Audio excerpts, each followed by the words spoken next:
Hi.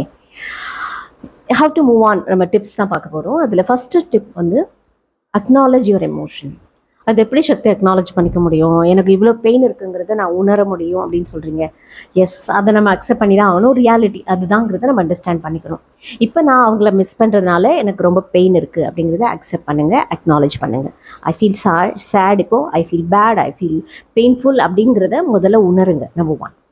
Number 2 என்ன பண்ணணும், உங்களோட அந்த தள்ளி போடுற டெக்னிக்கை யூஸ் பண்ணுங்க. ப்ரோக்ராஸ்டினேஷன் நம்ம செய்வோம் இல்லையா, நமக்கு எனக்கு பிடிக்கல, ஏதாவது ஒரு வேலை செய்ய சோம்பேறித்தனமா இருந்துச்சுன்னா அப்புறம் பண்ணுறேன்னு, அது அப்புறம் பண்ணுறேங்கிற டிப்ஸை இங்கே ஃபாலோ பண்ணுங்க, டெக்னிக்கை.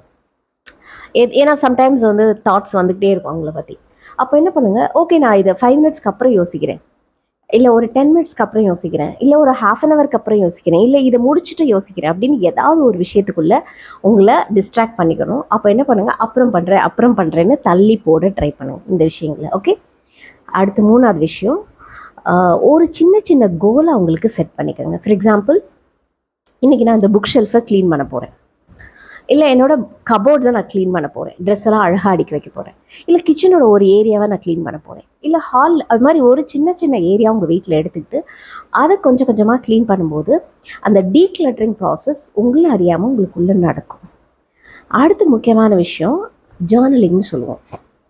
நிறைய டைப்ஸ் ஆஃப் ஜேர்னலிங் இருக்குது.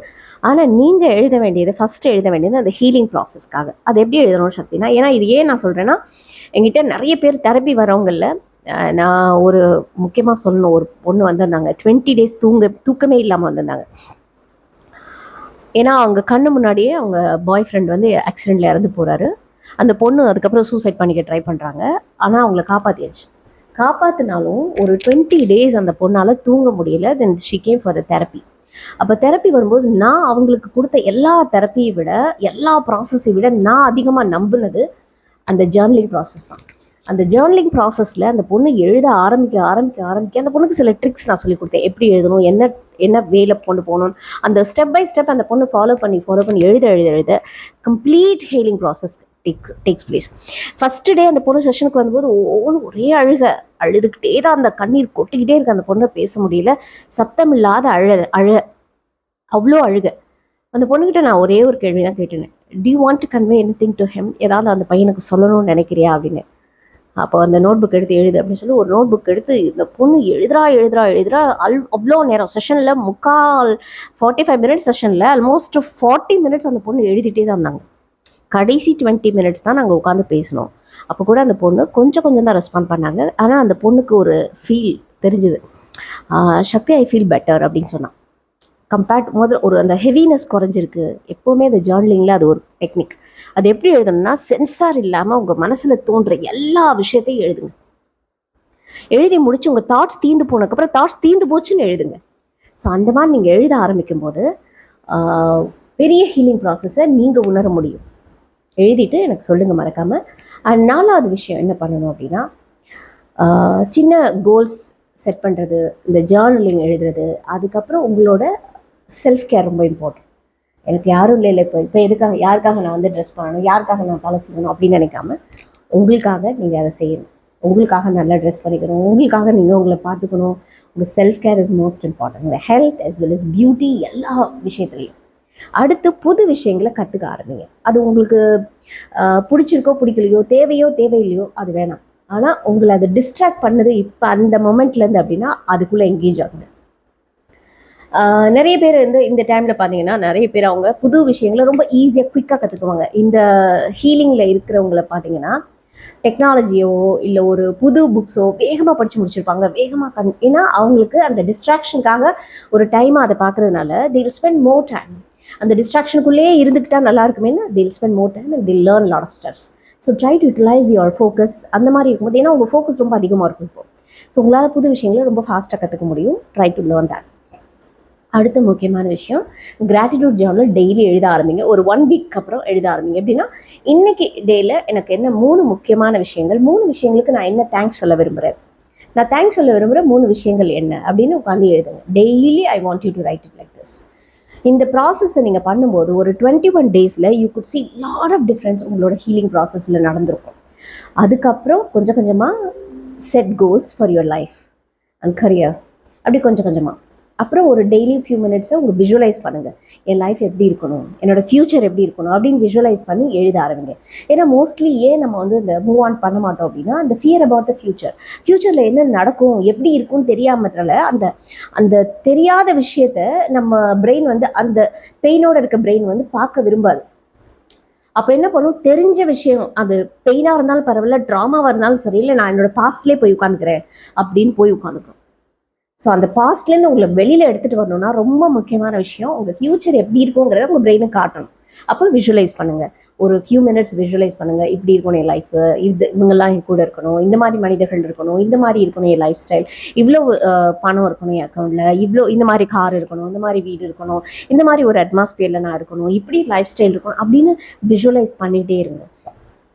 அப்போ உங்கள் பிரெயின் என்ன பண்ணும், கம்ஃபர்டபுள் ஆயிடும், ஓகே மூவ் ஆன் ஆகிறதுக்கு. ஏன்னா உங்கள் பிரெயினுக்குள்ளே இருக்க பயம், அடி மனசில் இருக்க பயம் என்னென்னா ஃப்யூச்சர் எப்படி இருக்குன்னு தெரியாதே. அதனால இப்போ இருக்கிற இந்த ட்ராமா, இந்த பெயின் வந்து ஓகே நான் வந்து கம்ஃபர்டபுளாக இருக்கேன், என்ன லைஃப் மே பி இந்த அப்படின்னு சொல்லிட்டு உட்காந்துருக்கோம். அதை வெளியில் கொண்டு வரதுக்கு நீங்கள் இந்த மாதிரி விஷுவலைஸ் பண்ண ஆரம்பிக்கணும். ஓகேவா? அதுக்கப்புறம் கிராட்டிடியூட் ஜேர்னல் கண்டினியூ பண்ணுங்கள். அண்ட் ஹீலிங் ஜேர்னல் வந்து எப்போல்லாம் எழுதுறேன்னா, ரொம்ப முக்கியமான விஷயம் லெட் கோ ரிமைண்டர்ஸ்ன்னு சொல்லுவோம். அவங்கள ஞாபகப்படுத்துகிற விஷயங்கள், அவங்கள ஞாபகப்படுத்துகிற மனிதர்களை பார்ப்பதை தவிருங்க. அந்த விஷயங்களை பேக் பண்ணி ஓரமாக தூக்கி வச்சுருங்க.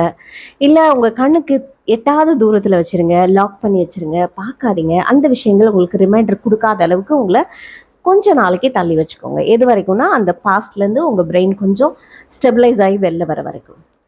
ரொம்ப முக்கியமான விஷயம், உங்களை நீங்கள் மன்னிச்சிருங்க, அவங்களையும் மன்னிச்சிருங்க. Forgive your self as well as forgive them self.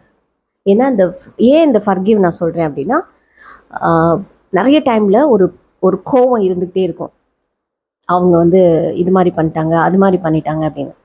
Sometimes வந்து ஒரு எரிச்சல் இருக்கலாம், ஒரு வேதனை இருக்கலாம், ஒரு பெயின் இருக்கலாம், தான் ஏமாந்து போன மாதிரி ஒரு ஃபீல் இருக்கலாம், பிட்ரையல் எனக்கு நடந்திருக்கோ, நான் ஒரு விக்டிமோ அப்படிலாம் ஃபீல் வரலாம். வேண்டாம், இந்த ஃபீல்லாம் தேவையே இல்லை.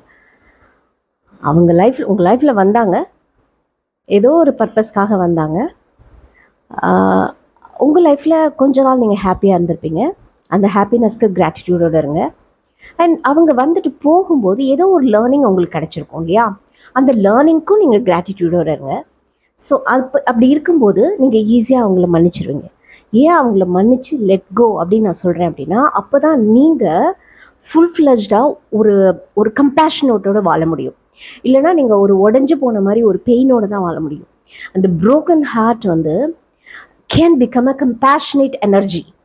அந்த ப்ரோக்கன் ஹார்ட் வந்து நீங்கள் எப்போவுமே ஒரு விக்டிமாக பார்த்தீங்கன்னா அந்த கம்பேஷனேட் எனர்ஜி கிடைக்கவே கிடைக்காது. கடைசி வரைக்கும் நீங்கள் ஒரு பேஷண்ட் மாதிரி வாழ்ந்துட்டு போக வேண்டியதான், விக்டிமாகவே வாழ்ந்துட்டு போக வேண்டியதான்.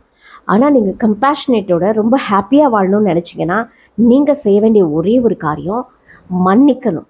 உங்களையும் மன்னிக்கணும், அவங்களையும் மன்னிக்கணும். ஏன்னா மனசுக்குள்ளே தோணும் sometimes, how did I do this mistake அப்படிலாம் தோணும். Life is filled with lot of errors. முதல்ல தெரிஞ்சுக்கோங்க, errors and mistakes, even sometimes repeated errors. இந்த சேம் எரர்ஸை கூட நம்ம ரிப்பீட் பண்ணுவோம், சேம் மிஸ்டேக்ஸை ரிப்பீட் பண்ணுவோம். It's okay.